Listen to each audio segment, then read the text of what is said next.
Most welcome to our channel. A lot of thanks for your support. Again and again thanks for your support. आज हम लोग आधुनिक भारत का 47वां topic Bharat का स्वतंत्रता संघर्ष महत्वपूर्ण तथ्य के बारे में पढ़ेंगे। आज हम लोग 47वां टॉपिक आधुनिक भारत का स्वतंत्रता संघर्ष के बारे में महत्वपूर्ण तथ्य को देखेंगे। आइए देखते हैं। पहला अंग्रेज विरोधी संघर्ष सन्यासियों के द्वारा हुआ था। किनके द्वारा हुआ था? सन्यासियों के द्वारा। पहला अंग्रेज विरोधी संघर्ष जो है, अंग्रेज के विरोध में जो संघर्ष हुआ था वो सन्यासियों के द्वारा हुआ था, शुरू हुआ था। 1887 ईस्वी में दादा भाई नौरोजी ने इंग्लैंड में भारतीय सुधार समिति की स्थापना की। किस समिति की स्थापना हुई थी? भारतीय सुधार समिति की स्थापना हुई थी। कब? 1887 ईस्वी में। किसने किया था? दादा भाई नौरोजी ने। कहाँ पे? इंग्लैंड में। 1887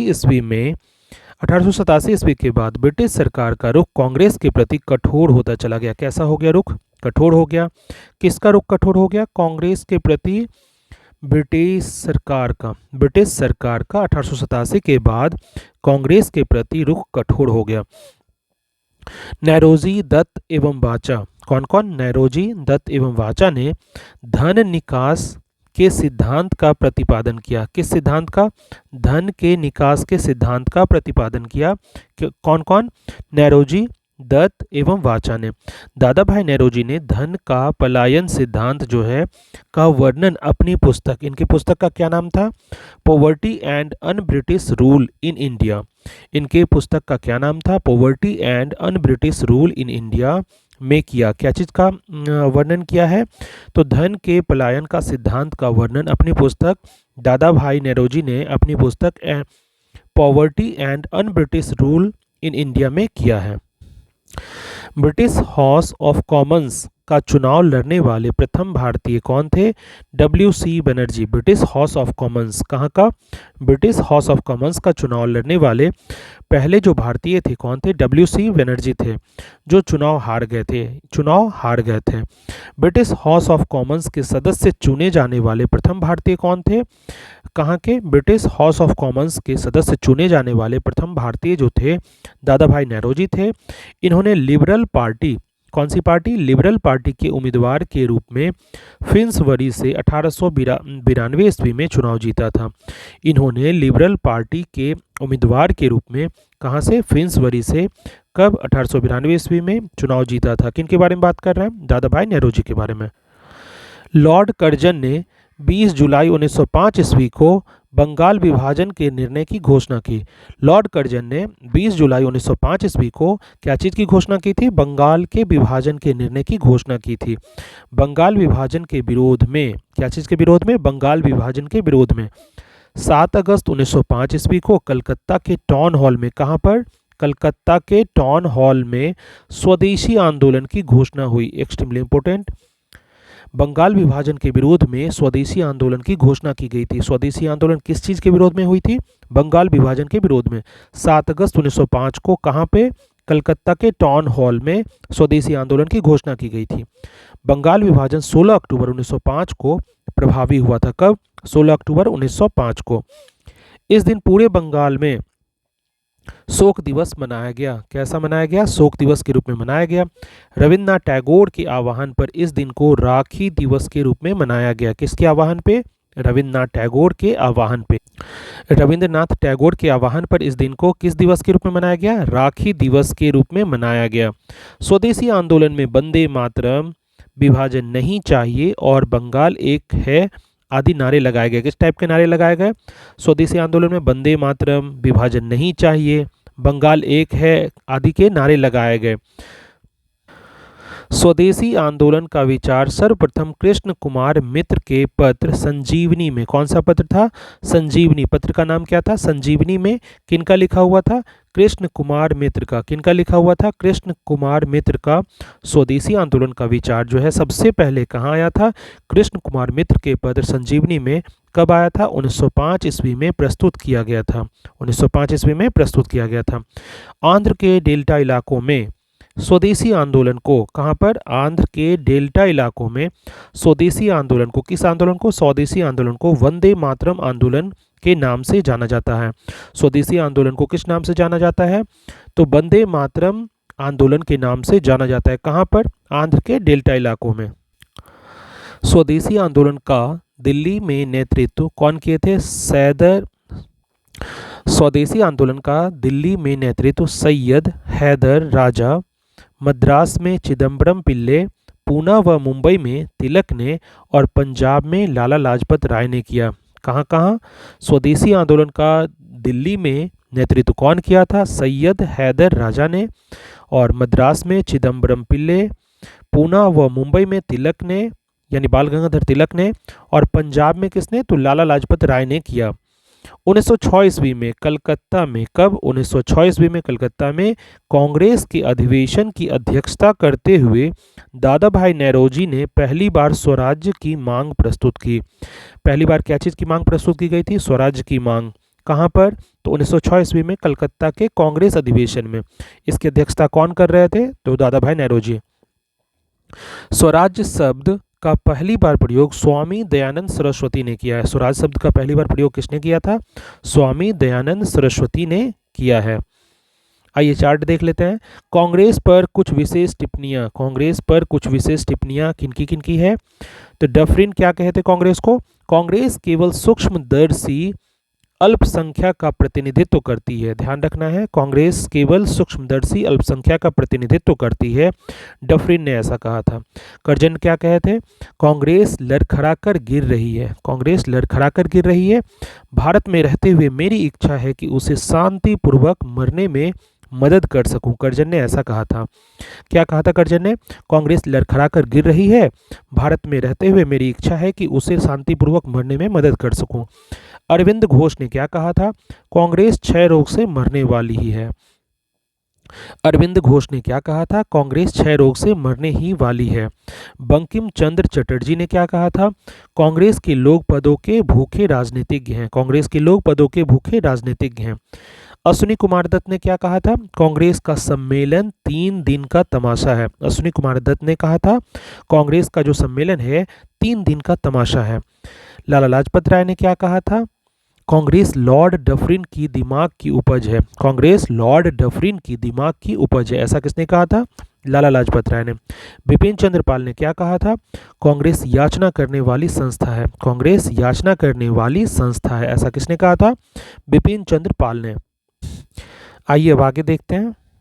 स्वदेशी आंदोलन चलाने के तरीकों को लेकर ही कांग्रेस 1907 ईस्वी के सूरत अधिवेशन में उग्रवादी यानी गरम दल एवं उदारवादी यानी नरम दल नामक 2 दलों में विभाजित हो गई। कहाँ पे विभाजित हुई, 1907 ईस्वी में कांग्रेस के सूरत अधिवेशन में, सूरत में ही कांग्रेस 2 भागों में विभाजित हो गई थी। कब हुआ था ऐसा, 1907 ईस्वी में। क्या चीज़ के कारण, तो स्वदेशी आंदोलन चलाने के तरीकों को लेकर, स्वदेशी आंदोलन चलाने के तरीकों को लेकर कांग्रेस 1907 ईस्वी में सूरत अधिवेशन में 2 दलों में विभाजित हो गई। पहला दल कौन सा था, उग्रवादी दल जिसको गरम दल कहते थे। दूसरा दल कौन सा था, उदारवादी दल जिसको नरम दल कहते थे। इस सम्मेलन की अध्यक्षता कौन कर रहे थे, रास बिहारी बोस। इस सम्मेलन की अध्यक्षता कौन कर रहे थे, तो रास बिहारी बोस ने की थी इस सम्मेलन की अध्यक्षता। स्वदेशी आंदोलन के अवसर पर ही रविन्द्रनाथ ठाकुर स्वदेशी आंदोलन के अवसर पर ही रविन्द्रनाथ ठाकुर ने अपना प्रसिद्ध गीत आमार सोनार बंगला, स्वदेशी आंदोलन के अवसर पर ही रविन्द्रनाथ ठाकुर ने अपना प्रसिद्ध गीत, कौन सा गीत था, आमार सोनार बंगला लिखा। बाद में यही गीत बांग्लादेश का राष्ट्रगीत बन गया। कहाँ का राष्ट्रगीत बन गया, बांग्लादेश का राष्ट्रगीत बन गया। कौन सा गाना था, आमार सोनार बंगला। स्वदेशी आंदोलन के प्रचार प्रसार के लिए अश्विनी कुमार दत्ता ने बारिशल में स्वदेशी बांधव समिति की स्थापना की। कौन सी समिति की स्थापना की, स्वदेशी बांधव, किसने, अश्विनी कुमार दत्ता ने। कहाँ पर, बारिशल में, स्वदेशी आंदोलन को प्रचार प्रसार करने के लिए।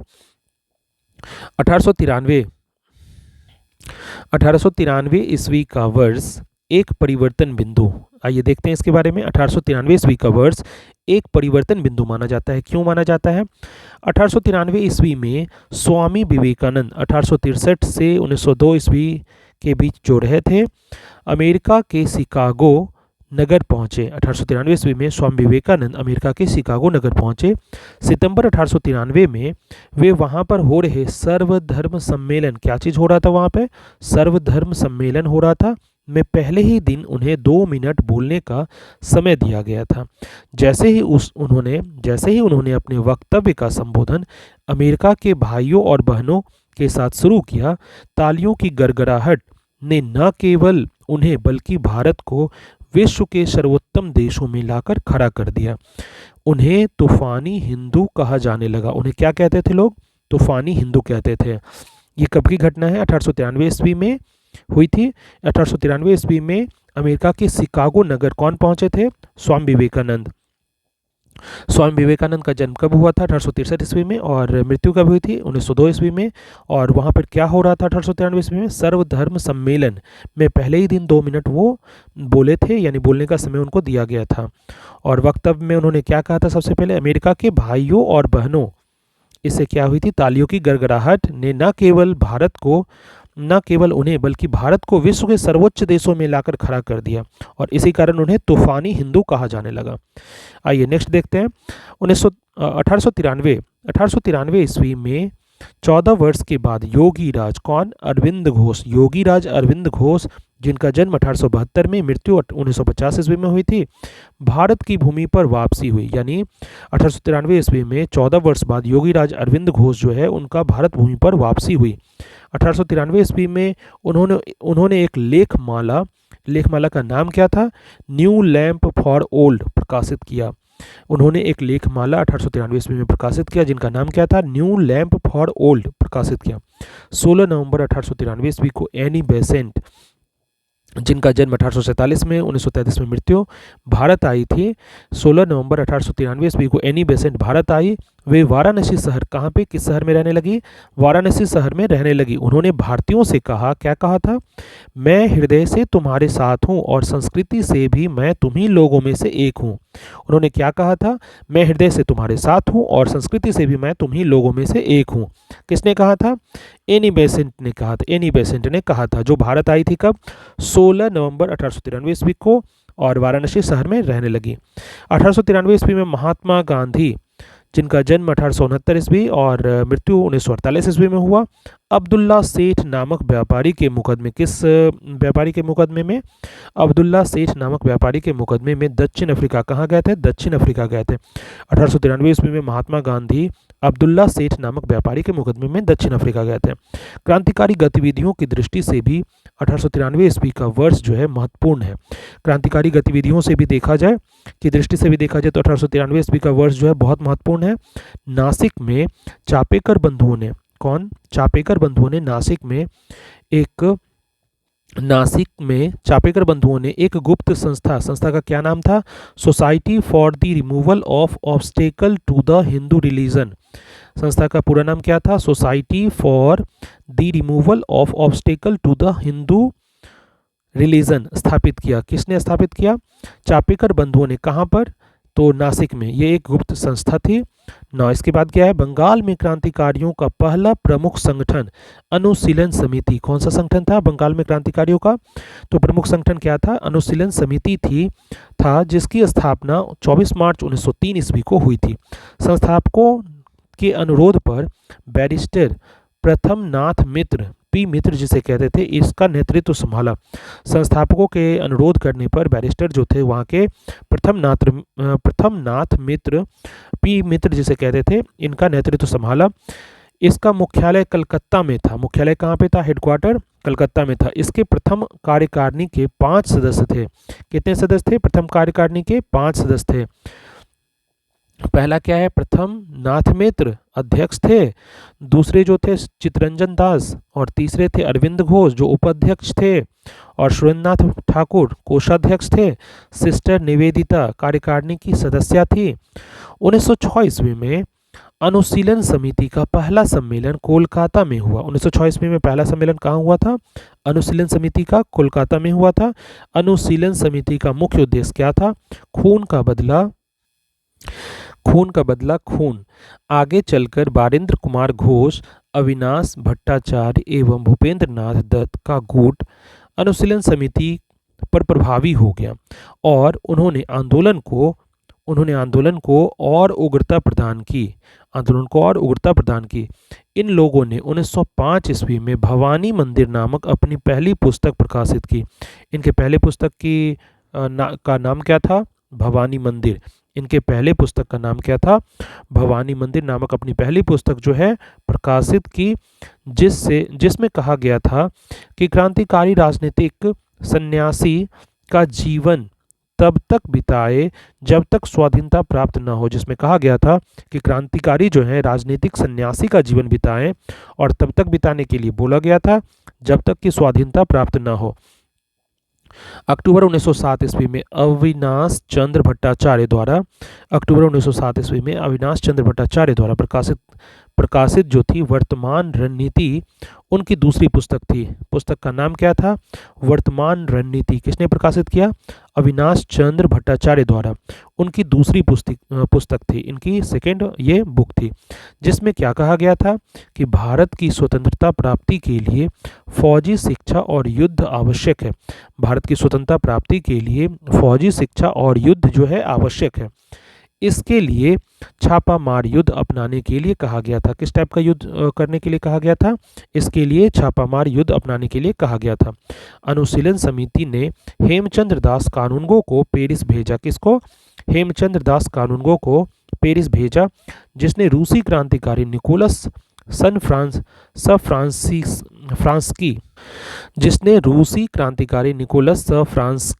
से बम बनाना सीखा।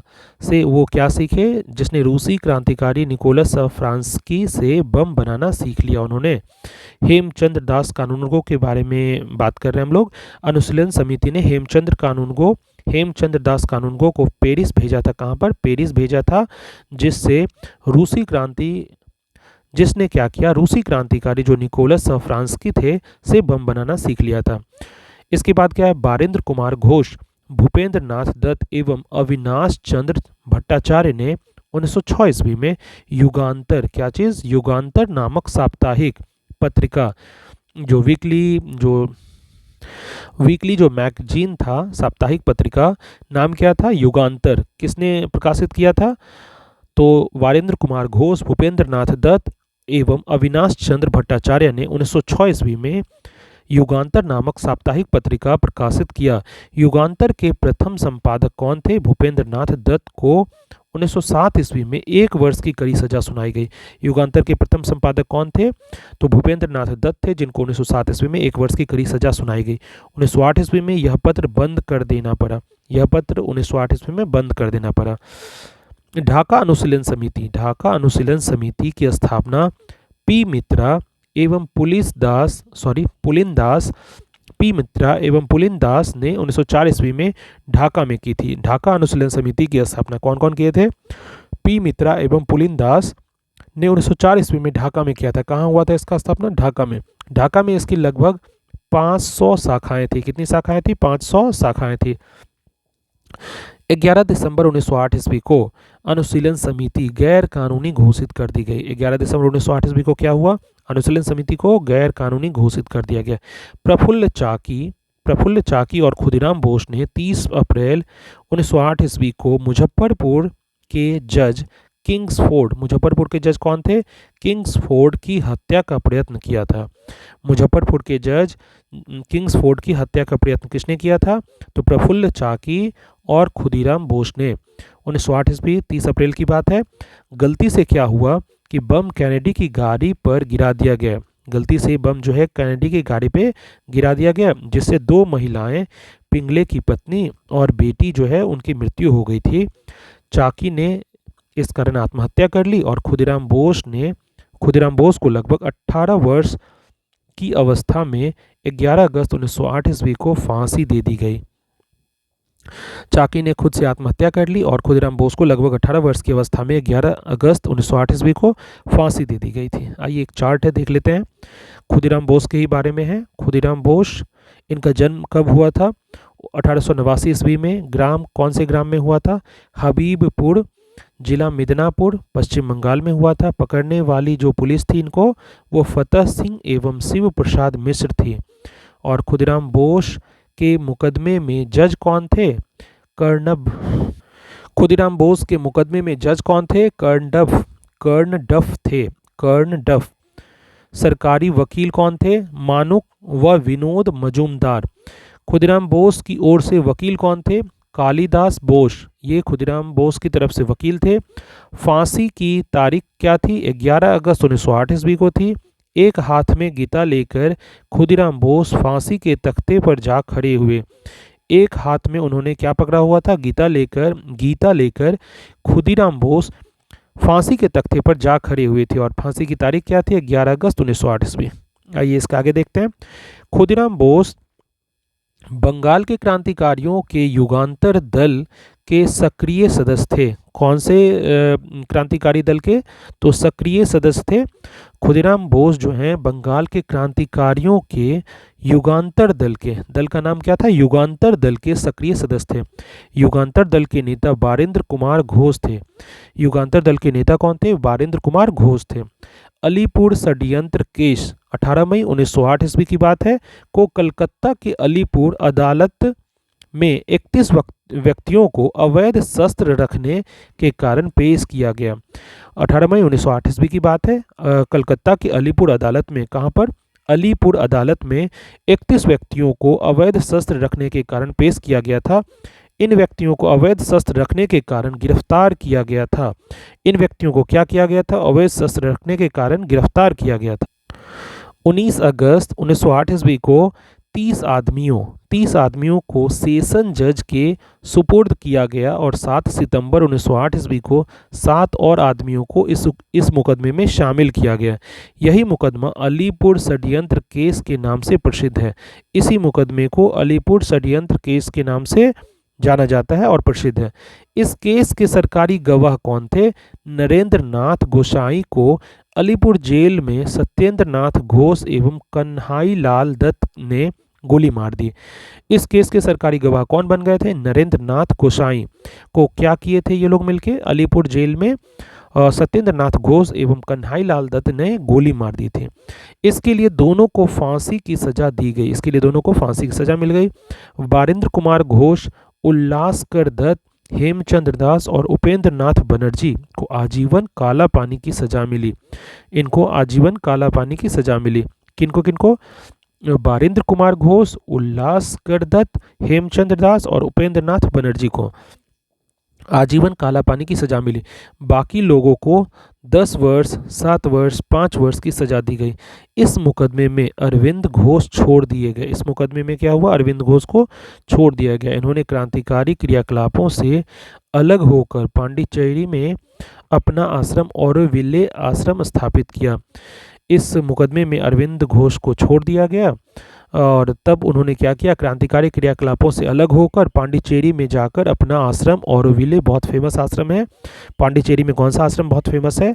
इन्होंने ही स्थापित कर लिया था। तो आश्रम का नाम है ऑरोविले। ये आश्रम स्थापित कर लिया गया इनके द्वारा। महाराष्ट्र में विनायक दामोदर सावरकर, महाराष्ट्र में वीडी सावरकर जिनका नाम है, महाराष्ट्र में विनायक दामोदर सावरकर ने 1904 ईस्वी में अभिनव भारत नामक संस्था स्थापित की। कौन सी संस्था थी? अभिनव भारत, बहुत इंपॉर्टेंट है। महाराष्ट्र में विनायक दामोदर सावरकर ने 1904 ईस्वी में अभिनव भारत नामक संस्था की स्थापना की। अभिनव भारत जो है, संगठन के सदस्य कौन कौन थे? पी.एन. बापट।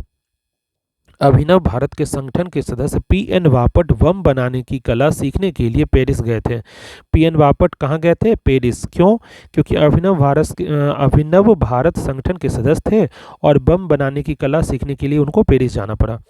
विनायक दामोदर सावरकर के बड़े भाई कौन थे? गणेश सावरकर ने देशभक्ति से पूर्ण कुछ कविताओं की रचनाएं की थी।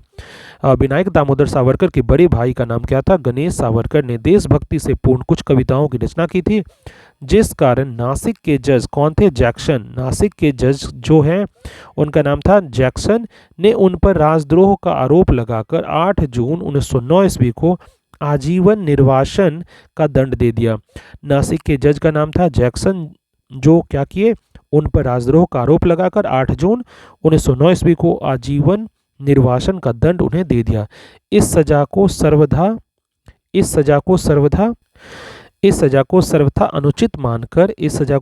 अनुचित मानकर अभिनव भारत ने जैक्सन से बदला लेने का विचार किया। अभिनव भारत ने जैक्सन से बदला लेने का, जैक्सन कौन थे, जज थे जिन्होंने ये सजा सुनाया था। अभिनव भारत ने जैक्सन से बदला लेने का विचार किया। जैक्सन के विदाई समारोह में 21 दिसंबर 1909 ईस्वी की रात को एक नाटक खेला जा रहा था। ज्यों ही जैक्सन इसे देखने के लिए फाटक पर पहुंचा, अनंत लक्ष्मण कन्हारे ने उसे गोली मार दी। जैसे ही वो नाटक देखने के लिए गेट पर पहुंचे, अनंत लक्ष्मण कन्हारे ने उन्हें गोली मार दी। जैक्सन की हत्या के अभियोग में अनंत लक्ष्मण कन्हरे और कृष्ण जी गोपाल कर्वे, विनायक नारायण देशपांडे को 19 अप्रैल 1911 को फांसी दे दी गई। बाल गंगाधर तिलक का जन्म 23 जुलाई 1856 ईस्वी को महाराष्ट्र, कहाँ पे हुआ था, महाराष्ट्र के रत्नागिरी में हुआ था। बाल गंगाधर तिलक का जन्म 23 जुलाई 1856 ईस्वी को महाराष्ट्र के रत्नागिरी में हुआ था। 1881 ईस्वी में उन्होंने साप्ताहिक पत्र, क्या नाम था साप्ताहिक पत्र का, मराठा, जो अंग्रेजी भाषा में था, और दैनिक पत्र जो केसरी था, जो मराठी भाषा में था, नाम के 2 पत्रों द्वारा नव जागरण प्रारंभ किया था। तिलक ने 1893 ईस्वी में गणपति एवं 1895 ईस्वी में शिवाजी उत्सव मनाना प्रारंभ किया। Extremely important lines. तिलक ने 1893 ईस्वी में गणपति उत्सव और 1895 ईस्वी में शिवाजी उत्सव मनाना प्रारंभ किया था। इससे पहले हम लोग क्या पढ़े थे कि बाल गंगाधर तिलक का जन्म 23 जुलाई 1856 ईस्वी को महाराष्ट्र के रत्नागिरी में हुआ था।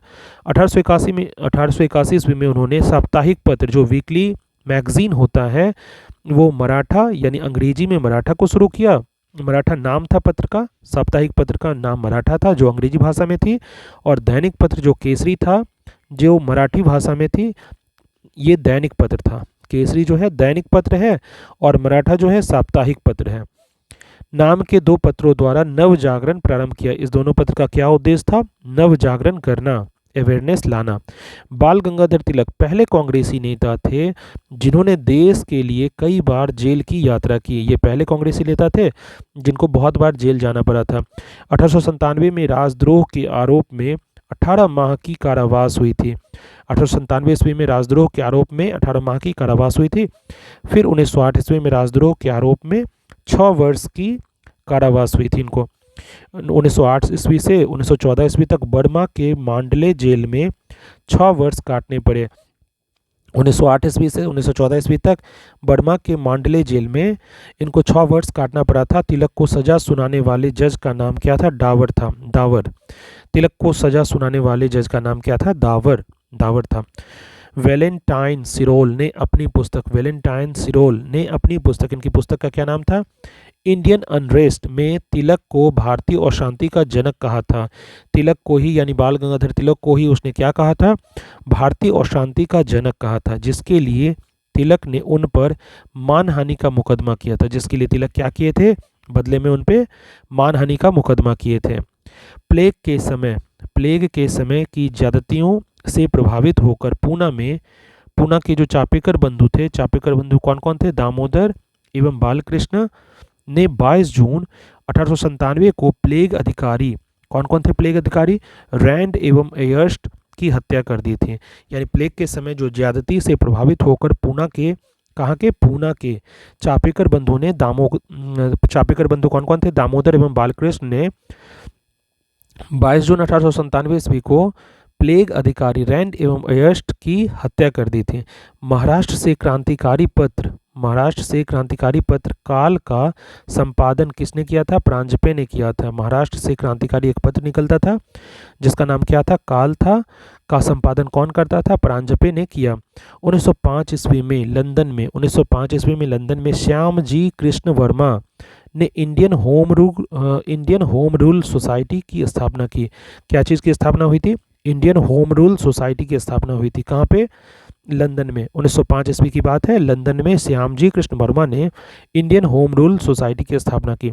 श्यामजी कृष्ण वर्मा को क्रांतिकारियों का पिता भी कहा जाता है। एक्सट्रीमली इंपॉर्टेंट, श्यामजी कृष्ण वर्मा को क्रांतिकारियों का पिता भी कहा जाता है।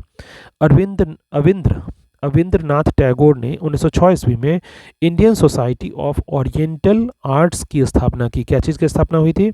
Indian society of oriental arts की स्थापना हुई थी। कौन किए थे? अविंद्रनाथ टैगोर 1906 में किए थे स्थापना की, जिससे प्राचीन भारतीय कला एवं संस्कृति का संरक्षण एवं विकास हुआ। जिससे क्या हुआ? प्राचीन भारतीय कला एवं संस्कृति का विकास हुआ, संरक्षण और विकास हुआ। न्यू इंडिया नामक एक अंग्रेजी साप्ताहिक समाचार पत्र एवं 1906 ईस्वी में वंदे मातरम नामक समाचार पत्र जो है बिपिन चंद्र पाल ने निकाला। किसने निकाला था? बिपिन चंद्र पाल ने। न्यू इंडिया नामक जो है एक अंग्रेजी साप्ताहिक, इंग्लिश में था ये साप्ताहिक समाचार पत्र, न्यूज़पेपर था जो वीकली आता था, एक सप्ताह में एक बार आता था। एक अंग्रेजी साप्ताहिक समाचार पत्र था न्यू इंडिया। नाम क्या था? New India. और 1906 ईस्वी में वंदे मातरम नामक समाचार पत्र, और 1906 ईस्वी में वंदे मातरम नाम का एक न्यूज़पेपर था, जिसको कौन निकाले थे? तो बिपिन चंद्र पाल ने निकाले थे। 30 दिसंबर 1906 ईस्वी को ढाका के नवाब सलीम उल्लाह खां के निमंत्रण पर सम्मेलन हुआ। ढाका के नवाब उस समय कौन थे? 30 नवंबर 1906 को तो सलीम उल्लाह खां थे। नवाब वकारुल मुल्क इसके अध्यक्ष थे। इसी सम्मेलन में अखिल भारतीय मुस्लिम लीग का उदय हुआ। इसी सम्मेलन में अखिल भारतीय मुस्लिम लीग का उदय हुआ, जिसका मुख्यालय जो है लखनऊ में था। मुख्यालय कहाँ था? हेडक्वार्टर लखनऊ में था। लीग का संविधान जो है 1907 ईस्वी में कराची में बना। कहाँ पे बना? कराची में बना। लीग का संविधान 1907 ईस्वी में कराची में बना। और इस संविधान के अनुसार प्रथम अधिवेशन जो है 1908 ईस्वी में अमृतसर में हुआ। इस संविधान के अनुसार प्रथम अधिवेशन 1908 ईस्वी में अमृतसर में हुआ था। कहाँ पे? अमृतसर में, जिसकी अध्यक्षता सैयद इमाम ने की। इसी अधिवेशन में आगा खां को मुस्लिम लीग का अध्यक्ष बनाया गया। इसी अधिवेशन में आगा खां को मुस्लिम लीग का अध्यक्ष बनाया गया। इसी अधिवेशन में मुसलमानों के लिए अलग से निर्वाचक मंडल की मांग भी की गई।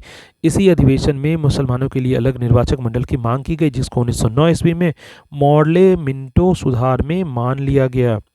जिसको 1909 में मॉडले मिंटो सुधार हुआ था में मान लिया गया। मुस्लिम लीग ने बंगाल विभाजन का समर्थन किया था। ध्यान रखना है, मुस्लिम लीग ने बंगाल विभाजन का समर्थन किया था। 1908 ईस्वी में मुस्लिम लीग की एक शाखा लंदन में खोली गई। 1908 ईस्वी में क्या हुआ? मुस्लिम लीग की एक शाखा जो है लंदन में खोली गई, जिसे सैयद अमीर अली ने स्थापित किया था। जिसे कौन बनाया था? जिसे सैयद अमीर अली ने स्थापित किया था। भीखाजी रुस्तम कामा। भीखाजी रुस्तम कामा एक्सट्रीमली इंपॉर्टेंट। भीखाजी रुस्तम कामा भारतीय मूल की फ्रांसीसी नागरिक थी भारतीय मूल की, लेकिन वो फ्रांसीसी नागरिक थी। भारतीय मूल की फ्रांसीसी नागरिक थी, जो जर्मनी के स्टुटगार्ट शहर में 22 अगस्त, जर्मनी का कौन सा शहर? जर्मनी के स्टुटगार्ट शहर में 22 अगस्त 1907 ईस्वी को आयोजित जो है 7वीं अंतर्राष्ट्रीय कांग्रेस में तिरंगा फहराने के लिए जानी जाती है।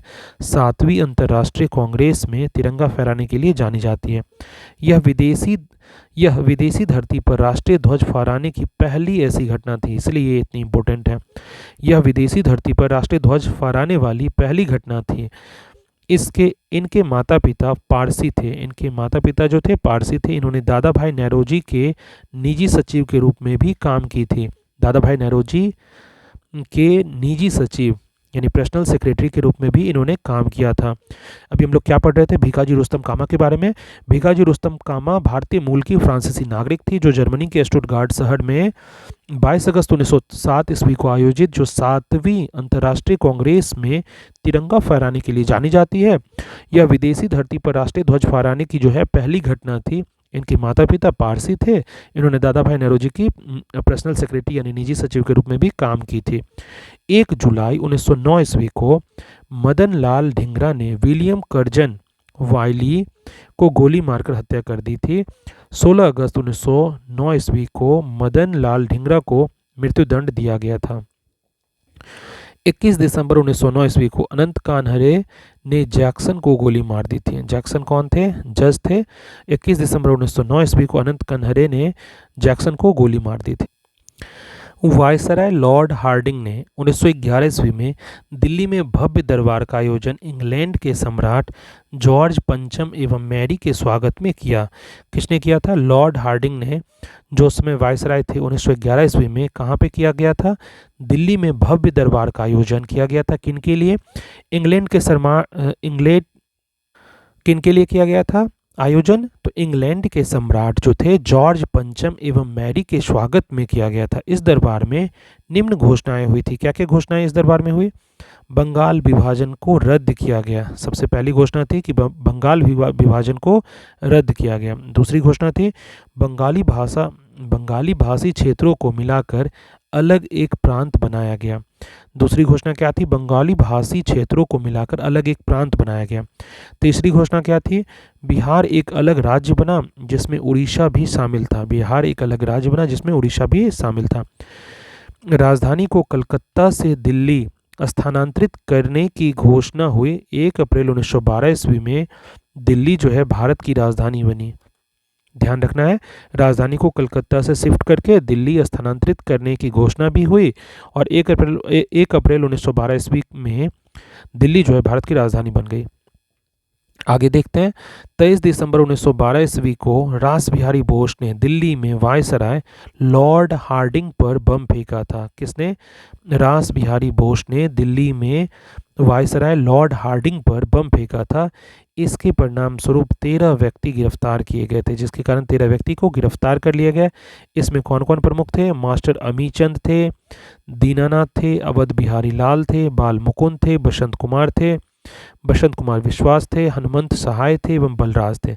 दीनानाथ दबाव में आकर सरकारी गवाह बन गए थे। दीनानाथ जो थे प्रेशर में आकर सरकारी गवाह बन गए थे और मास्टर अमीचंद, अवध बिहारी लाल, बाल मुकुंद एवं बसंत कुमार विश्वास को फांसी दे दी गई थी। एक चार्ट दिया हुआ है, देखते हैं। अरुंडेल कमेटी के बारे में है। अरुंडेल कमेटी क्या था? लॉर्ड मिंटो ने 1906 ईस्वी में राजनीतिक सुधारों के हेतु इस 4 सदस्यीय कमेटी का गठन किया था। A.T. अरुंडेल के नेतृत्व में किया था। किनका नेतृत्व था इनमें? तो A.T. अरुंडेल के नेतृत्व में इस कमेटी को बनाया गया था। लॉर्ड मिंटो ने 1906 ईस्वी में राजनीतिक सुधारों के लिए, क्या चीज़ के लिए किया गया था इसको?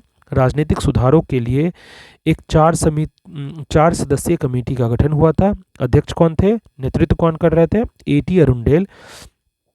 इसने अपनी सिफारिशों में भारत के विभिन्न परिषदों के विस्तार के साथ एक सामंतों की समिति बनाए जाने की अनुशंसा की तथा विभाजित बंगाल को पुनः एक कर देने की संस्तुति की। तो ये दोनों संस्तुति हुआ था। पहला संस्तुति क्या था कि इसने अपनी सिफारिशों में भारत के विभिन्न परिषदों के विस्तार के लिए, माने परिषद के विस्तार के लिए क्या हुआ? एक सामंतों की समिति बनाए जाने की अनुशंसा की। पहला ये था अनुशंसा, और दूसरा क्या था कि विभाजित बंगाल को पुनः एक कर देने की संस्तुति की गई।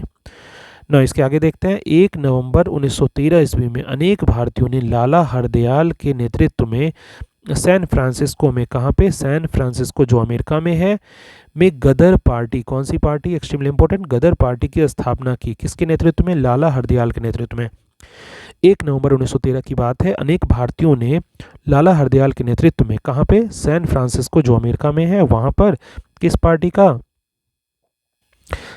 का? तो अमेरिका में जो गदर पार्टी की स्थापना हुई वो इन्हीं के द्वारा हुई थी। नेतृत्व कौन कर रहे थे? लाला हरदयाल।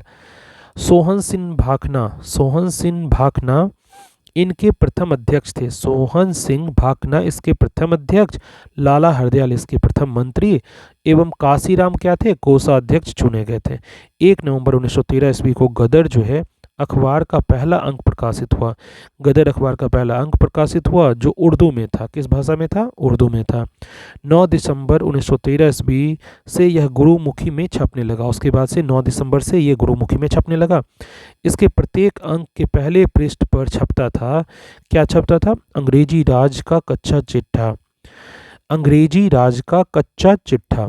इसके प्रत्येक अंक के पहले पृष्ठ पर क्या छपता था? अंग्रेजी राज का कच्चा चिट्ठा। इसके बाद क्या है?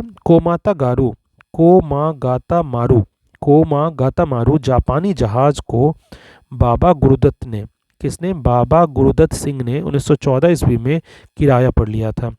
कोमा गाता मारू जापानी एक जहाज थी जिसको बाबा गुरुदत्त सिंह ने 1914 ईस्वी में किराया पर लिया था। यह जलयान 351 यात्रियों के साथ 26 सितंबर 1914 ईस्वी को हुगली पर पहुंचा। यह जलयान 351 यात्रियों के साथ 26 सितंबर 1914 ईस्वी को हुगली पहुंचा। कहाँ पहुंचा? हुगली। बजबज नामक बंदरगाह, कौन सा बंदरगाह था? बजबज नामक बंदरगाह पर जहाज पहुंचने पर तलाशी हुई और संघर्ष हुआ। 18 यात्री मार दिए गए और लगभग 25 यात्री घायल हुए। सर्वेंट्स ऑफ इंडिया सोसाइटी के सदस्य हृदय नाथ कुंजरू ने इलाहाबाद यानी प्रयागराज में सेवा समिति की स्थापना की थी। कौन स्थापना किए थे? हृदय नाथ कुंजरू ने। सर्वेंट्स ऑफ इंडिया सोसाइटी के ये सदस्य थे। हृदय नाथ कुंजरू ने क्या किया था? इलाहाबाद यानी प्रयागराज में सेवा समिति की स्थापना की थी। सर्वेंट्स ऑफ इंडिया सोसाइटी के सदस्य हृदय नाथ कुंजरू ने इलाहाबाद प्रयागराज में सेवा समिति की स्थापना की थी। Already we have discussed.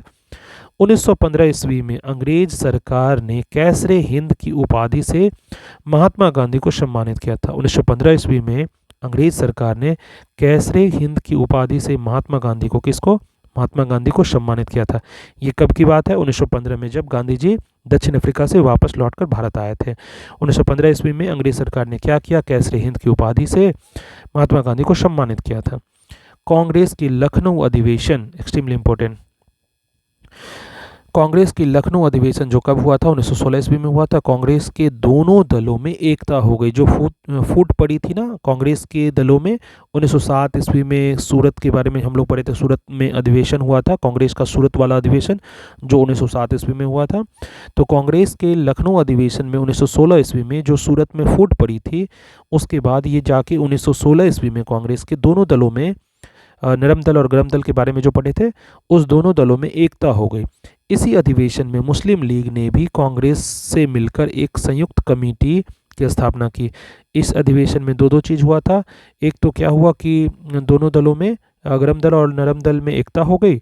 दूसरा क्या हुआ? इसी अधिवेशन में मुस्लिम लीग ने भी कांग्रेस से मिलकर एक संयुक्त समिति की स्थापना की। मुस्लिम लीग के 1916 के लखनऊ अधिवेशन, मुस्लिम लीग के 1916 के लखनऊ सम्मेलन की अध्यक्षता मोहम्मद अली जिन्ना ने की थी। मोहम्मद अली जिन्ना। मुस्लिम लीग के 1916 के लखनऊ सम्मेलन की अध्यक्षता कौन कर रहे थे? मोहम्मद अली जिन्ना ने की थी। जिन्ना और तिलक के विशेष प्रयास से ही 1916 ईस्वी में लीग एवं कांग्रेस के बीच समझौता हुआ था। तो जिन्ना और तिलक का विशेष प्रयास था जिनके कारण 1916 में लीग और कांग्रेस के बीच समझौता हो गया था। बाल गंगाधर तिलक ने स्वशासन प्राप्ति हेतु 28 अप्रैल 1916 ईस्वी को पूना में होम रूल लीग की स्थापना की।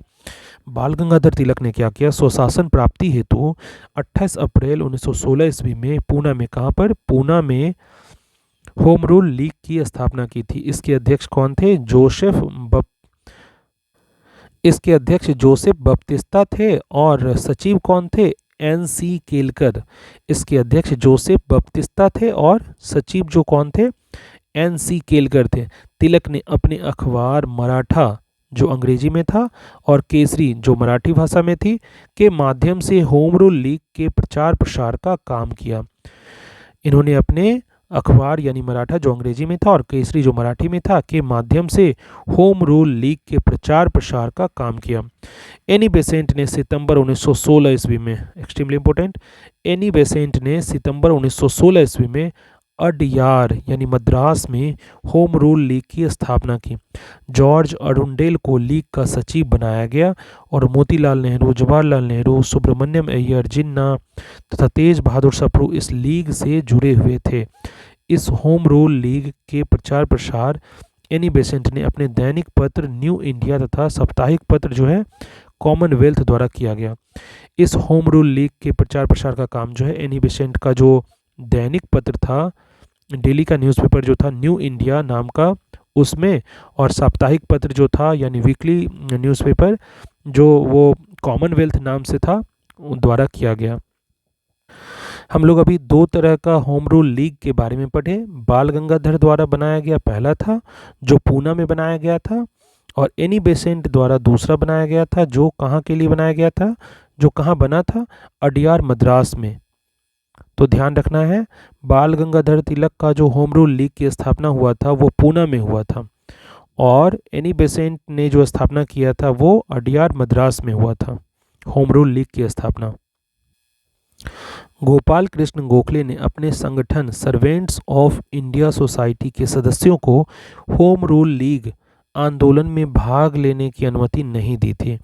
गोपाल कृष्ण गोखले ने अपने संगठन सर्वेंट्स ऑफ इंडिया सोसाइटी के सदस्यों को होम रूल लीग आंदोलन में भाग लेने की अनुमति नहीं दी थी। ध्यान रखना है, गांधी जी ने प्रथम विश्व युद्ध के समय लोगों को सेना में भर्ती होने के लिए प्रोत्साहित किया था, इसीलिए लोग इन्हें भर्ती कराने वाला सर्जेंट कहने लगे। गांधी जी क्या कर रहे थे फर्स्ट वर्ल्ड वॉर के समय, यानी प्रथम विश्व युद्ध के समय लोगों को सेना में भर्ती होने के लिए प्रोत्साहित किया करते थे, इसलिए लोग इन्हें क्या कहने लगे, भर्ती कराने वाला सर्जेंट कहने लगे। बहुत इंपॉर्टेंट है।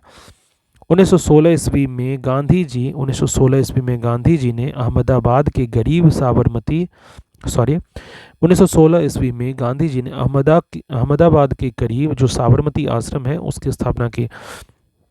1916 ईस्वी में गांधी जी ने अहमदाबाद के नज़दीक में साबरमती आश्रम की स्थापना की थी। बिहार के एक किसान नेता, बिहार की बात हो रही है, बिहार के एक किसान नेता राजकुमार शुक्ल ने गांधी जी को चंपारण आने को प्रेरित किया। बिहार के किसान नेता कौन थे? राजकुमार शुक्ल ने गांधी जी को चंपारण आने का प्रेरित किया, चंपारण आने को प्रेरित किया। चंपारण आंदोलन के इस सूत्रधार 20 मई चंपारण आंदोलन के इस सूत्रधार की 20 मई 1929 ईस्वी को 54 वर्ष की आयु में मृत्यु हो गई। चंपारण आंदोलन के इस सूत्रधार यानी ये राजकुमार शुक्ल की बात हो रही है कि 20 मई 1929 ईस्वी को 54 वर्ष की आयु में मृत्यु हो गई। अंग्रेज अधिकारी जिनका नाम क्या था, एमन, जिससे शुक्ल जी 25 वर्षों तक लड़ते रहे थे, उनके श्राद्ध कर्म में 300 रुपये भेजा और कहा कि वह चंपारण का अकेला मर्द था। क्या कहा था उन्होंने? वह चंपारण का अकेला मर्द था। किसके बारे में? इनके बारे में, राजकुमार शुक्ल के बारे में कहा था। अंग्रेज अधिकारी जो एमन, जिनका नाम था अंग्रेज अधिकारी एमन, जिससे शुक्ल जी 25 वर्षों तक लड़ते रहे थे, उनके श्राद्ध कर्म के लिए 300 रुपये भेजा था और कहा कि वह चंपारण का अकेला मर्द था। भारत में सत्याग्रह का पहला प्रयोग 1917 ईस्वी में चंपारण यानी बिहार में किया गया। भारत में सत्याग्रह का पहला प्रयोग कब हुआ था? तो 1917 ईस्वी में चंपारण यानी बिहार में किया गया। चंपारण विद्रोह के कारण अंग्रेजों को 3 कठिया प्रथा को समाप्त करना पड़ा था। चंपारण विद्रोह के कारण ही अंग्रेजों को 3 कठिया प्रथा जो है उसको समाप्त करना पड़ा। 3 कठिया खेती अंग्रेज मालिकों द्वारा बिहार के चंपारण जिले के रैयतों किसानों पर नील की खेती के लिए जबरन लागू 3 तरीकों में एक था। चंपारण की तीन कठिया खेती के बारे में पढ़ रहे हैं। 3 कठिया खेती अंग्रेज मालिकों द्वारा बिहार के चंपारण जिले के रैयतों किसानों पर नील की खेती के लिए जबरन लागू 3 तरीकों में से एक था। खेती का अन्य 2 तरीका जो है कुर्तौली और कुस्की कहलाता था। सेकंड, पहला तो था 3 कठिया खेती, पहला ये 3 कठिया खेती था, दूसरे का नाम क्या था? कुर्तौली, और तीसरा का नाम था कुस्की कहलाता था। 3 कठिया खेती में क्या होता था? प्रति बीघा यानी 20 कट्ठा में 3 कट्ठा जोत पर नील की खेती करना अनिवार्य था। यानी 3 कठिया खेती में प्रति बीघा यानी 20 कट्ठा में 3 कट्ठा जोत पर नील की खेती करना अनिवार्य था। 1917 ईस्वी के चंपारण सत्याग्रह के दौरान महात्मा गांधी के साथ राजेंद्र प्रसाद, बृजकिशोर प्रसाद, महादेव देसाई, जीवी कृपलानी, नरहरि पारिख और मजहरुल हक एवं एन.जी. रंगा थे। कौन कौन थे महात्मा गांधी के साथ? 1917 ईस्वी के चंपारण सत्याग्रह के दौरान महात्मा गांधी के साथ कौन कौन थे? राजेंद्र प्रसाद थे, बृजकिशोर प्रसाद थे, महादेव देसाई थे, जीवी कृपलानी थे, नरहरि पारिख थे और मजहरुल हक एवं एन.जी. रंगा थे। बत्तख मियाँ ने चंपारण सत्याग्रह के दौरान गांधी जी की जान बचाई थी। Extremely important. बत्तख मियाँ ने चंपारण सत्याग्रह के दौरान गांधी जी की जान बचाई थी। गांधी जी ने सत्याग्रह का सर्वप्रथम प्रयोग दक्षिण अफ्रीका में किया था। गांधी जी ने सत्याग्रह का सर्वप्रथम प्रयोग दक्षिण अफ्रीका में किया था। बेसेंट ने 20 अगस्त 1917 ईस्वी को होम रूल लीग को समाप्त करने की घोषणा की थी। बेसेंट ने 20 अगस्त 1917 ईस्वी को होम रूल लीग को समाप्त करने की घोषणा की थी। यानी बेसेंट के बारे में पढ़ रहे थे। नौ, मॉन्टेग्यू घोषणा 20 अगस्त 1917 ईस्वी को तत्कालीन भारत सचिव मॉन्टेग्यू ने ब्रिटिश सरकार द्वारा भारत में लागू किए जाने वाले प्रस्तावित सुधारों की घोषणा की, जिसमें 4 बातों का उल्लेख था। मॉन्टेग्यू घोषणा क्या था? तो 20 अगस्त 1917 ईस्वी को तत्कालीन भारत सचिव जो थे, उस समय के भारत के सचिव कौन थे? मॉन्टेग्यू थे, ने ब्रिटिश सरकार द्वारा भारत में लागू किए जाने वाले प्रस्तावित सुधारों की घोषणा की, जिसमें 4 बातों का उल्लेख था। कौन कौन सी बात थी? पहला बात था कि ब्रिटिश शासन का लक्ष्य भारत में स्वशासन को विकसित करना है। दूसरा बात क्या था? तो दूसरा था कि स्वशासन एकदम ना दिया जाकर विभिन्न चरणों में दिया जाएगा, मतलब स्टेप बाय स्टेप स्वशासन दिया जाएगा। विभिन्न चरणों, तीसरा क्या था? विभिन्न चरणों का निर्धारण भारतीयों द्वारा स्वशासन की दिशा में की गई प्रगति पर निर्भर करेगा।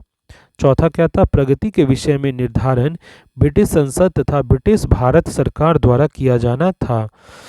ना, इसके बाद क्या है? मॉन्टेग्यू घोषणा भारतीय सरकार अधिनियम 1919 का आधार बनी।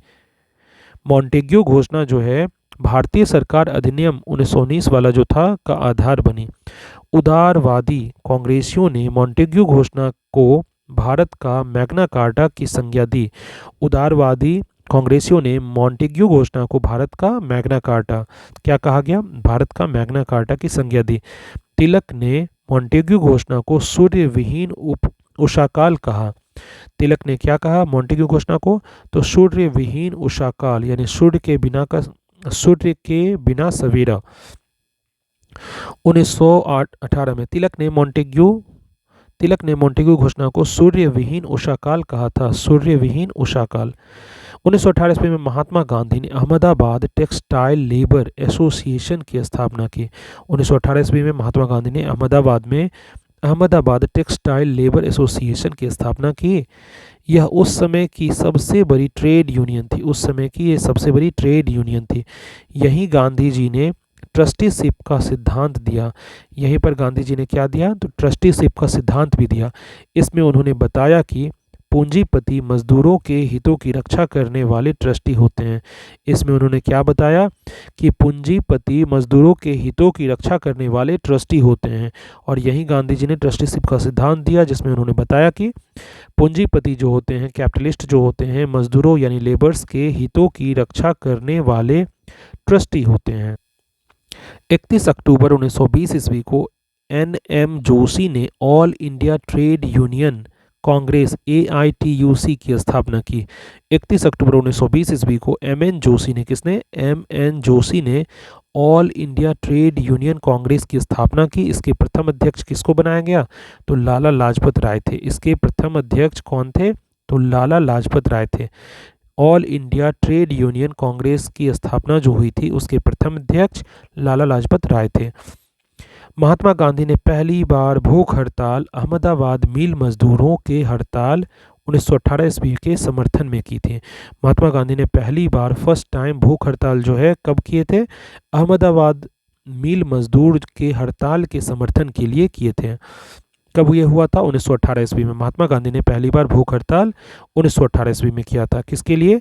अहमदाबाद मिल मजदूरों के हड़ताल के समर्थन के लिए। गांधी जी ने 1918 ईस्वी में गुजरात के खेरा जिले में कर नहीं आंदोलन चलाया। आंदोलन का नाम क्या था? कर नहीं आंदोलन। गांधी जी ने 1918 ईस्वी में गुजरात के खेरा जिले में, कहाँ पर? गुजरात के खेरा जिले में कर नहीं आंदोलन चलाया। आंदोलन का नाम क्या था? कर नहीं आंदोलन। 19 मार्च 1919 ईस्वी को रॉलेट एक्ट लागू किया गया था। कौन सा एक्ट लागू किया गया था? Rowlatt act. 19 मार्च 1919 ईस्वी को रॉलेट एक्ट लागू किया गया था। इसके अनुसार किसी भी संदेहास्पद व्यक्ति को बिना मुकदमा चलाए गिरफ्तार किया जा सकता था। इसमें क्या था? इसके अनुसार किसी भी संदेहास्पद व्यक्ति को बिना मुकदमा चलाए गिरफ्तार किया जा सकता था, परंतु उसके विरुद्ध ना कोई अपील, ना कोई दलील और ना कोई वकील किया जा सकता था। उसके विरुद्ध जो है ना कोई अपील, ना कोई दलील और ना कोई वकील किया जा सकता था। ये कब की बात है? 19 मार्च 1919 ईस्वी को जो रॉलेट एक्ट लागू किया गया था, उसके बारे में हम लोग पढ़ रहे थे। गांधी जी ने इस कानून के विरुद्ध 6 अप्रैल 1919 ईस्वी को देशव्यापी हड़ताल करवाई। गांधी जी ने इस कानून के विरुद्ध, किस कानून के विरुद्ध की बात हो रही है? रॉलेट एक्ट कानून के विरुद्ध की बात हो रही है। 6 अप्रैल 1919 ईस्वी को देशव्यापी हड़ताल करवाई। 13 अप्रैल 1919 ईस्वी को अमृतसर में, 13 अप्रैल 1919 ईस्वी को अमृतसर में, कहाँ पर? अमृतसर की बात हो रही है। जालियांवाला बाग हत्याकांड हुआ। डॉक्टर सतपाल और सैफुद्दीन किचलू, कौन, किनके किनके? डॉक्टर सतपाल और सैफुद्दीन किचलू की गिरफ्तारी के विरोध में हो रही जनसभा पर जनरल R.E.H. डायर ने अंधाधुंध गोलियां चलवाई। किसने अंधाधुंध गोलियां चलवाई? General R.E.H. डायर ने अंधाधुंध गोलियां चलवाई। सरकारी रिपोर्ट के अनुसार इसमें 389 लोग व्यक्ति एवं कांग्रेस समिति के अनुसार लगभग 1000 व्यक्ति मारे गए। उस समय पंजाब का lieutenant governor sir Michael O'Dwyer था। उस समय पंजाब का लेफ्टिनेंट गवर्नर कौन था? सर माइकल ओ डायर था। और गोलियां किनके गोलियां किसने चलवाई थी? तो जनरल R.E.H. डायर ने गोलियां चलवाई थी। ये कब की बात है? 13 अप्रैल 1919 ईस्वी की बात है। अमृतसर में जालियांवाला बाग हत्याकांड हुआ, जिसमें क्या हुआ था? डॉक्टर सतपाल और सैफुद्दीन किचलू की गिरफ्तारी के विरोध में हो रही थी एक जनसभा। एक जनसभा हो रही थी किसके विरोध में? डॉक्टर सतपाल और सैफुद्दीन किचलू के गिरफ्तारी के विरोध में, जिस पर क्या हुआ कि जनरल R.E.H. डायर ने अंधाधुंध गोलियां चलवाई। सरकारी रिपोर्ट के अनुसार तो 379 व्यक्ति मारे गए, लेकिन कांग्रेस समिति के अनुसार लगभग 1000 व्यक्ति मारे गए। उस समय पंजाब का लेफ्टिनेंट गवर्नर कौन था? सर माइकल ओ डायर था। जालियांवाला बाग हत्याकांड में हंसराज नामक भारतीय ने डायर का सहयोग किया था। ध्यान रखना है, जालियांवाला बाग हत्याकांड में हंसराज नामक भारतीय ने डायर का सहयोग किया गया था। जालियांवाला बाग हत्याकांड में हंसराज नामक भारतीय ने डायर का सहयोग किया था। शंकरन नायर ने जालियांवाला बाग हत्याकांड के विरोध में वायसराय की कार्यकारिणी परिषद की सदस्यता से इस्तीफा दे दिया था। इन पर एक लेटेस्ट में मूवी बनाई हुई है, आपको उसका नाम कमेंट में लिखना है। शंकरन नायर, फेमस जो थे शंकरन नायर ने जालियांवाला बाग हत्याकांड के विरोध में वायसराय की कार्यकारिणी परिषद की सदस्यता से इस्तीफा दे दिया। जालियांवाला बाग हत्याकांड के विरोध में महात्मा गांधी ने कैसर ए हिंद की उपाधि, जमनालाल बजाज ने राय बहादुर की उपाधि और रविन्द्रनाथ टैगोर ने सर की उपाधि वापस लौटा दी। कौन कौन सी उपाधि? तो जालियांवाला बाग हत्याकांड के विरोध में महात्मा गांधी को कौन सी उपाधि मिली थी? पहले कैसरे हिंद की उपाधि मिली थी, जिसको महात्मा गांधी ने वापस लौटा दिया। जमनालाल बजाज को राय बहादुर की उपाधि मिली थी, जिनको उन्होंने वापस लौटा दिया। और रविन्द्रनाथ टैगोर को सर की उपाधि मिली थी, जिसे उन्होंने वापस लौटा दिया। महात्मा गांधी, जमनालाल बजाज और रविन्द्रनाथ टैगोर ने अपनी अपनी उपाधि वापस लौटा दी। जालियांवाला बाग हत्याकांड की जांच के लिए सरकार ने 19 अक्टूबर 1919 ईस्वी में लॉर्ड हंटर की अध्यक्षता में, किसकी अध्यक्षता में? लॉर्ड हंटर की अध्यक्षता में एक कमेटी का गठन किया। इसमें 5 अंग्रेज एवं 3 भारतीय, सर चिमनलाल, भारतीय कौन कौन थे? सर चिमनलाल सितलवार, साहबजादा सुल्तान अहमद एवं जगत नारायण, ये 3 थे, ये 3 सदस्य थे। इसमें 5 अंग्रेज सदस्य थे और 3 भारतीय सदस्य थे। अध्यक्षता किनकी अध्यक्षता में हुई थी? 19 अक्टूबर 1919 ईस्वी में लॉर्ड हंटर की अध्यक्षता में एक कमेटी बनी थी। 5 अंग्रेज थे, 3 भारतीय थे। 3 भारतीयों का नाम क्या था? सर चिमनलाल सितलवार, साहबजादा सुल्तान अहमद एवं जगत नारायण। कांग्रेस ने जालियांवाला बाग हत्याकांड की जांच के लिए मदन मोहन मालवीय के नेतृत्व में एक आयोग नियुक्त किया था। कांग्रेस ने जालियांवाला बाग हत्याकांड की जांच के लिए मदन मोहन मालवीय किसकी अध्यक्षता में, मदन मोहन मालवीय के नेतृत्व में एक आयोग नियुक्त किया था। इसके अन्य सदस्यों में मोतीलाल नेहरू और गांधी जी थे। इसके अन्य सदस्यों में मोतीलाल नेहरू और गांधी जी थे। जालियांवाला बाग कभी जल्ली नामक व्यक्ति की संपत्ति थी। जालियांवाला बाग जो है कभी जल्ली नामक व्यक्ति की संपत्ति थी, इसलिए इसका नाम जालियांवाला बाग पड़ा था। खिलाफत आंदोलन भारतीय मुसलमानों का मित्र, खिलाफत आंदोलन भारतीय मुसलमानों का मित्र राष्ट्रों के विरुद्ध जो है, विशेषकर ब्रिटेन के खिलाफ टर्की के खलीफा के समर्थन में आंदोलन था। खिलाफत आंदोलन क्या था? खिलाफत आंदोलन क्या था? खिलाफत आंदोलन भारतीय मुसलमानों का मित्र राष्ट्रों के विरुद्ध विशेषकर ब्रिटेन के खिलाफ टर्की के खलीफा के समर्थन में आंदोलन था। 17 अक्टूबर 1919 ईस्वी को समूचे देश में खिलाफत दिवस मनाया गया। कौन सा दिवस? खिलाफत दिवस मनाया गया। कब? 17 अक्टूबर 1919 ईस्वी को समूचे देश में खिलाफत दिवस मनाया गया। 23 नवंबर 1919 ईस्वी को हिंदू और मुसलमानों की एक संयुक्त कॉन्फ्रेंस हुई, जिसकी अध्यक्षता महात्मा गांधी ने की। 23 नवंबर 1919 ईस्वी को हिंदू और मुसलमानों की एक संयुक्त कॉन्फ्रेंस हुई थी, ज्वाइंट एक कॉन्फ्रेंस हुई थी, जिसकी अध्यक्षता कौन कर रहे थे? महात्मा गांधी कर रहे थे। रॉलेट एक्ट, जालियांवाला बाग हत्याकांड और खिलाफत आंदोलन। रॉलेट एक्ट, जालियांवाला बाग हत्याकांड और खिलाफत आंदोलन के उत्तर में गांधी जी ने 1 अगस्त 1920 ईस्वी को असहयोग आंदोलन, गांधी जी ने इस तीनों के उत्तर में, रॉलेट एक्ट, जालियांवाला बाग हत्याकांड और खिलाफत आंदोलन के उत्तर में गांधी जी ने 1 अगस्त 1920 ईस्वी को असहयोग आंदोलन प्रारंभ कर दिया।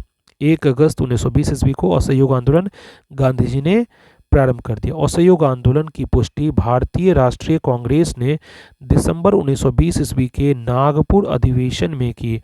दिसंबर 1920 ईस्वी में नागपुर में एक अधिवेशन हुआ था कांग्रेस का, उसी में असहयोग आंदोलन की पुष्टि भारतीय राष्ट्रीय कांग्रेस ने की। इसके प्रस्ताव को C.R. दास ने प्रस्तावित कर दिया। इसके प्रस्ताव को C.R. दास ने प्रस्तावित किया। मोहम्मद अली को सर्वप्रथम असहयोग आंदोलन में गिरफ्तार किया गया। सबसे पहले मोहम्मद अली को ही सर्वप्रथम असहयोग आंदोलन में गिरफ्तार किया गया। मोहम्मद अली जिन्ना, एनी बेसेंट और बिपिन चंद्र पाल कांग्रेस के असहयोग आंदोलन से सहमत नहीं थे। ध्यान रखना है, मोहम्मद अली जिन्ना, एनी बेसेंट तथा बिपिन चंद्र पाल कांग्रेस के असहयोग आंदोलन से सहमत नहीं थे, अतः उन्होंने कांग्रेस छोड़ दी। इसलिए उन्होंने क्या किया? कांग्रेस छोड़ दिया। असहयोग आंदोलन के दौरान विदेशी वस्त्रों को जलाए जाने पर रविन्द्रनाथ टैगोर ने महात्मा गांधी को लिखा कि यह निष्ठुर बर्बादी है। असहयोग आंदोलन के दौरान विदेशी वस्त्रों को जलाए जाने पर रविन्द्रनाथ टैगोर ने महात्मा गांधी को लिखा कि यह निष्ठुर बर्बादी है। 5 फरवरी 1922 ईस्वी को गोरखपुर जिले के चौरी चौरा नामक स्थान पर असहयोग आंदोलनकारियों ने क्रोध में आकर थाने में आग लगा दी, जिससे क्या हुआ? एक थानेदार एवं 21 सिपाहियों की मृत्यु हो गई। इस घटना से दुखित होकर गांधी जी ने 11 फरवरी 1922 ईस्वी को असहयोग आंदोलन स्थगित कर दिया। इस समय महात्मा गांधी बारदोली में थे। महात्मा गांधी उस समय कहाँ थे? बारदोली में थे। 5 फरवरी 1922 की बात है। गोरखपुर जिले में, किस जिले में? गोरखपुर जिले के चौरी चौरा नामक स्थान पर असहयोग आंदोलनकारियों ने क्या किया? क्रोध में आकर थाने में आग लगा दी, जिससे एक थानेदार एवं 21 सिपाहियों की मृत्यु हो गई। इस घटना से दुखित होकर महात्मा गांधी ने 11 फरवरी 1922 ईस्वी को असहयोग आंदोलन स्थगित कर दिया। इस समय महात्मा गांधी कहाँ थे? तो बारदोली में थे। 13 मार्च 1922 ईस्वी को गांधी जी को गिरफ्तार कर 6 वर्ष की कड़ी कारावास की सजा सुनाई गई थी। 13 मार्च 1922 ईस्वी को गांधी जी को गिरफ्तार कर 6 वर्ष की कड़ी कारावास की सजा सुनाई गई। स्वास्थ्य संबंधी कारणों से गांधी जी को 5 फरवरी 1924 ईस्वी में रिहा कर दिया गया। लेकिन स्वास्थ्य संबंधी कारणों से गांधी जी को 5 फरवरी 1924 ईस्वी को रिहा कर दिया गया। 1922 ईस्वी के मेवाड़ भील आंदोलन का नेता मोतीलाल तेजावत था। 1922 ईस्वी में एक मेवाड़ भील आंदोलन हुआ था, उनके नेता कौन थे? मोतीलाल तेजावत थे। 1923 ईस्वी में इलाहाबाद में चित्तरंजन दास एवं मोतीलाल नेहरू ने कांग्रेस के अंतर्गत स्वराज्य पार्टी की स्थापना की थी। किसकी स्थापना की थी? Extremely important. 1923 ईस्वी में इलाहाबाद में, कहाँ पर? 1923 ईस्वी में इलाहाबाद में चित्तरंजन दास और मोतीलाल नेहरू ने, किन के द्वारा हुआ था? चित्तरंजन दास और मोतीलाल नेहरू के द्वारा हुआ था। ने क्या किया? कांग्रेस के अंतर्गत, कांग्रेस के अंदर ही स्वराज्य पार्टी की स्थापना की थी। स्वराज्य पार्टी की स्थापना, कौन सी पार्टी? स्वराज्य पार्टी की स्थापना की थी।